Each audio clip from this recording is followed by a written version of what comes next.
Golos Tireless Pilgrim is a 5-mana 3/5, and when he enters the battlefield, you may search your library for a land card, any land card, put that card onto the battlefield tapped, and then shuffle your library.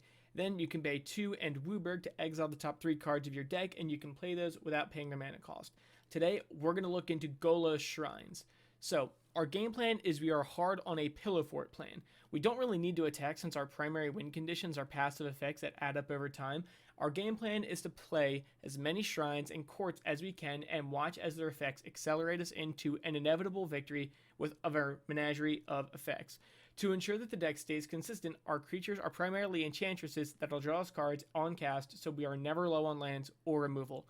Our alt win con is to use our token producing effects to beat down as a way to deal with more damage, as well as to protect ourselves from our opponents. So for the spice, we're playing shrines. We have Sanctum of All, which basically says at the beginning of your upkeep, search your deck for a shrine or grave or hand for a shrine, then put it on the battlefield, and then shuffle your deck. Then if an ability of another shrine you control triggers while you control 6 or more shrines, it doubles again. So if we're playing hard shrines, right, it's going to be pretty easy to have our effects double up with Sanctum of All in the field. This is our ideal go-to shrine. All of our tutors will probably go for this shrine because it's just hard tutors itself. Like, you always want a tutor for a tutor that tutors. A lot of tutors. Then for our other spice, we have Maze's End. Maze's End enters the battlefield tapped. You can tap it for a colorless. Then you can pay 3 mana, return Maze's End to its owner's hand, search your library for a gate card and put it on the battlefield. Then shuffle your library. If you control 10 or more gates with different names, you just flat out win the game. So, since we are a 5-color deck, there are 10 Guildgates. We're going to run all 10 Guildgates, and we have Scapeshift in the deck as well. A little spoiler for later, but we're going to try and see if we can maybe Scapeshift into a Maze's End victory. Our final spice is Sphinx of the Second Sun. It's a high cost 8 mana 6/6 flying. At the beginning of your post-combat main phase, you get an additional beginning phase after this phase.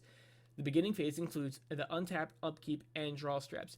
This is mainly to trigger our shrine effects, our court effects, right? So I thought about putting Paradox Haze in here. The issue with Paradox Haze is Sphinx is just strictly better in my opinion. You can get it out easy with Golos. You can also get that one out either, but this is also going to untap all your stuff and basically draw you another card. So it does a little bit more than just Paradox Haze, but I think keeping Sphinx over the Haze is just better for this deck. So what do the shrines do? They're shrines and Hondens.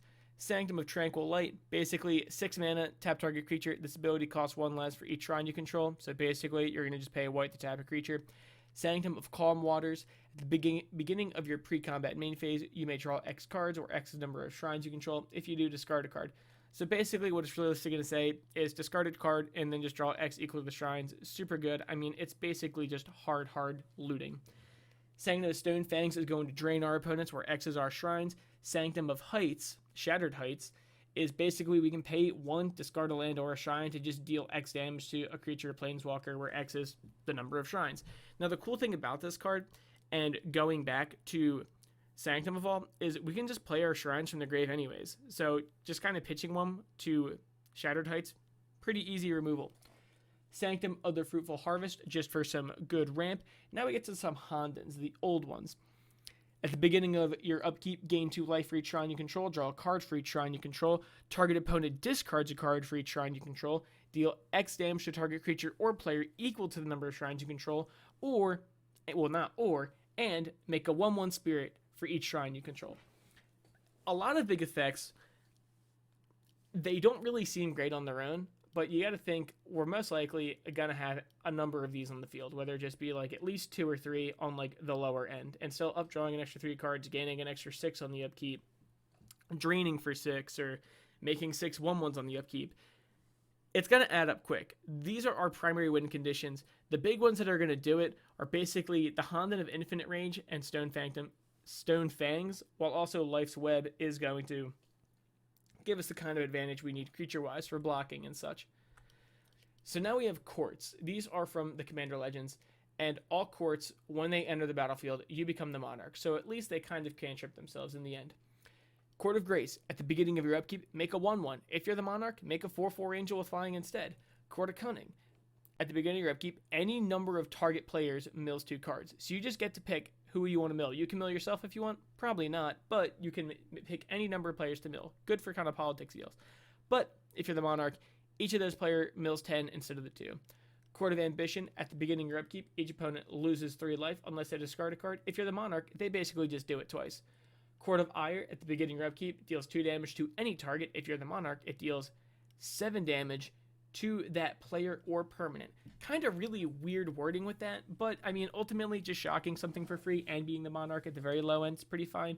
And then you can also just deal 7 to whatever. Court of Bounty, at the beginning of upkeep, you may put a land card from your hand onto the battlefield. If you're the monarch, instead, you may put a creature or land from your hand onto the battlefield. It's just good ramp. It's just like you can slap some big creatures in early, but Court of Bounty isn't like our big go-to. It's good for like ramp and a little bit of acceleration if we can get it down turn 4. But ideally, we can get our Enchantress into play for free and other big things like that. Speaking of Enchantresses, we have our Enchantresses and draw cards. Basically, every Enchantress is going to draw a card on cast or ETB. So, Argothian Enchantress 0/1, whenever you cast a spell, whenever you cast an enchantment spell, draw a card. Eidolon is whenever an enchantment enters the battlefield, draw a card. Mesa Enchantress is on cast. Satyr Enchanter is on cast. Setessan Champion is on enter the battlefield, you draw a card, and you put a 1/1 counter on it. Tuvasa Sunlit is kind of a big thicky one. It's a 3-mana 1/1, but it's going to get +1/+1 for each enchantment we control. And when we cast our first enchantment spell each turn, we're going to draw a card. Tuvasa is just kind of a cool beater in a way, and it's also kind of like incentive to not attack us, where it's like, yeah, like at worst, we're just going to lose this like okay Enchantress for like with a big body, and like why would you want to swing and waste your creatures? Enchantress is present, hard enchantment that just says whenever you cast an enchantment, draw a card. Rhystic Study is classic. Whenever an opponent plays a spell, you may draw a card unless that player pays 1. Whirlwind of Thought, just whenever you cast a non-creature, draw a card. We're running something like 31 enchantments, just enchantments alone. I think we're only running like 24 creatures or so or whatever. We're running primarily non-creatures. Whirlwind of Thought's going to draw us a lot of cards. So we're running Tutors. We're not going to run any like competitive ones like Demonic or Vampiric. We are going to run Enlightened Tutor just because it's kind of on theme for the deck. This isn't a competitive deck. This deck is just like a fun time. You know, you just like want to passively win the game. Enlightened Tutor, just search your deck for an artifact or enchantment, put it on top, and then shuffle your deck after you do that. After you do so, just a really good tutor. Most likely just going to get Sanctum Ball. Idyllic Tutor, just search your deck for an enchantment, put it in your hand. Zur the Enchanter is kind of weird. So he is a 1/4 for 4 with flying, and when he attacks, you may search your library for an enchantment card with CMC 3 or less and put it onto the battlefield, and if you do, shuffle your deck. Now, the cool thing about Zur is a lot of our enchantments cost more than 4, but a good amount also costs less than 4. Kind of a mute point, but the fact that we can just start tutoring every turn our lower costed enchantments, which is, by the way, most Sanctums anyways, we can just get them into play easy. Sisse gets +1/+1 for each color among legendary permanents you control. So, I mean, we're running a 5-color deck. She'll probably be a 7/7 for 3 mana at best. Then we can play every color, search your deck for a legendary permanent card with CMC less than her power. Then put it on the battlefield, shuffle your deck. I mean, it's just 5 mana, search your deck for, at very worst, right? You have nothing else on the field. Very worst, 5 mana, search your deck for a 2-mana enchantment or legendary permanent card. That could be lands, that could be whatever. 2's probably not going to get you a whole lot.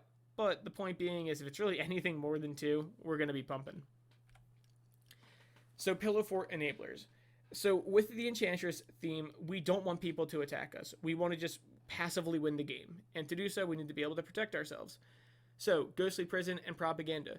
Creatures cannot attack you unless their controller pays 2 mana per each attacking creature. Basically, just pay 2 per creature or don't attack us. Sphere of Safety takes that to an extreme where it's pay X, where X is the number of enchantments you control. Well, we're an Enchantress deck. We have a lot of enchantments. So most likely, their creatures aren't getting through. And even if they are, like, no one wants to spend their entire turn just to, like, let a big creature swing in. Like, it's not even worth it. Let's take a big example. Like, someone plays Ghalta. Like, no one's going to want to spend, let's say, like, 10 mana just to attack with Ghalta. It's just not really worth it. Privileged Position is a 5-mana enchantment. Other permanents you control can't be the target of spells or abilities your opponents control. In other words, other permanents have hexproof. Flat out simple. Sterling Grove says all other enchantments you control can't be the target of spells or abilities. So now Sterling Grove says they all have Shroud. But it has the added effect of sacrifice Sterling Grove for 1 mana, search your library for an enchantment card and reveal that card and put it on top of your library. So not only does it protect our shit like Privileged Position, but it's also just like a hard tutor. Super good. So now here is our board support. These are kind of all the cards. I really didn't know what to do with them, or I didn't really think it would be good to have them all in their own area. Regardless, Starfield Mystic, he is a 2 mana 2/2. Enchantment spells cost 1 less. He's a cost reducer, and then if we lose an enchantment, you put a 1/1 on him. Easy peasy. Gen, Arkham Weaver, Mardu for a 2/3. Pay Mardu, tap him, sack an enchantment, return target enchantment from your graveyard to the battlefield. This card's pretty good, mainly in the sense is Sanctum of All is our big main win condition. It's not really our win condition. It just really enables us very, very quickly. So we can just, someone gets rid of it, we can just be like, all right, well, I'm going to sacrifice another Sanctum to get back Sanctum of All, or another Honden to get back Sanctum of All, or whatever. We get back Sanctum of All, and we can just get it from the grave anyways. So pretty worthwhile. That's why we also have Eerie Ultimatum. Return any number of permanent cards with different names from your graveyard to the battlefield. Cool thing about Commander, they're all going to have different names anyways. So basically, return any number of basically non-land permanents, non-basic land, assuming you can even still get them. It's just a good card. Basically, put everything in your grave back onto the field, just in case our opponents start blowing up things. In case, this deck's worst case scenario is, I'm just going to say it now, is a Merciless Eviction naming enchantments. We just get shit on really bad with that. And we can't really stop it with our effects. Eerie Ultimatum doesn't really get it back, but assuming there is a Cleansing Nova or a whatever, a Austere Command, these are just off the top of my head cards that could wipe all enchantments that are played in Commander. We can get them back. I mean, ultimately, the point of these two cards are that we have backup plans. Like, if our shit gets gone, we can get it back. Estrid's Invocation basically is a clone of an enchantment, and then it blinks itself at the end of the turn if we want it to. This card's super good because we can use it to not only, we can't really copy our Hondens and we can't really copy our Sanctums, but we can copy our Courts and we can copy all of our other big enchantments. Sunbird's Invocation is just kind of a little fun accelerator. We're just playing 5-color fun things. So Sunbird's Invocation can just get really silly really quick. It just has Pseudo Cascade. Whenever you cast a spell from your hand, reveal the top X cards of your library, where X is that spell's converted mana cost. You may cast a card revealed this way with CMC X or less without paying its mana cost, put the rest on the bottom in a random order. So the cool thing is, this is just on the field. We cast a spell with CMC 5, right? We basically, before that enters, we reveal the top 5 cards of our deck. We pick one of those, play it for free. Just kind of gives our spells a 2-for-1. Anyways, the next 3 cards, these are going to be our token makers. It's kind of going to be like an alt-win con, but it's also there just to kind of protect us from our opponents beating down. Sigil of the Empty Throne. 5 mana, whenever you cast an enchantment, you just make a 4/4 angel with flying. Really good. We're running 31 enchantments, so at best we make 30 4/4 angels. Not really the point of it, but still just casually making 4/4s while our deck does its thing anyways. Super strong. Archon of Sun's Grace is a 4 mana 3/4 with flying lifelink, and Pegasus creatures you control have lifelink. And then whenever another enchantment enters the battlefield under your control, you just make a 2/2 white Pegasus with flying. So it is a flying lifelink 3/4 for 4, already a great rate. And then it is a lord to Pegasuses, which it makes just for basically us existing. 2/2s with flying and lifelink. Super strong, good guys with evasion sneaking in. Speaking of that, we got Shark Typhoon. 6 mana is a lot, but whenever you cast a non-creature spell, make an XX blue shark creature token with flying, where X is that spell's CMC. You can also just make a quick shark when you cycle it and discard the card to draw another one. Really good effect. We're running a ton of non-creature spells, and just by casually making these big XX sharks, we're just going to swing in real easy. And if not, we'll block real easy. Omniscience is just the biggest, scariest enchantment I can really think of. I mean, 10 mana is a lot, but we are playing Golos, so 7 mana for 3 cards, not super bad. Plus, we're going to be really good on mana with this whole deck, with all of our card draw and stuff, and ramp and rocks. Omniscience. You can cast non-land cards from your hand without paying their mana cost. That's just super self-explanatory. Your spells don't cost anything. Your spells are free. except from the command zone and the abilities. But like, to cast them from your hand is free. I really don't know what else to say about that. I mean, it's a big effect for a big cost, but if it sticks, super, super tough to deal with. And finally, we have Scape Shift. This is a win con with Maze's End. To be honest, I didn't really know where to put it. It didn't really seem right to put it in rocks and ramp section. Didn't really seem right to put it in like removal or anything. Well, not really removal, but whatever. So I figured board support would be the best thing. So basically, sacrifice any number of lands and search your deck for up to that many land cards and put them on the battlefield tapped.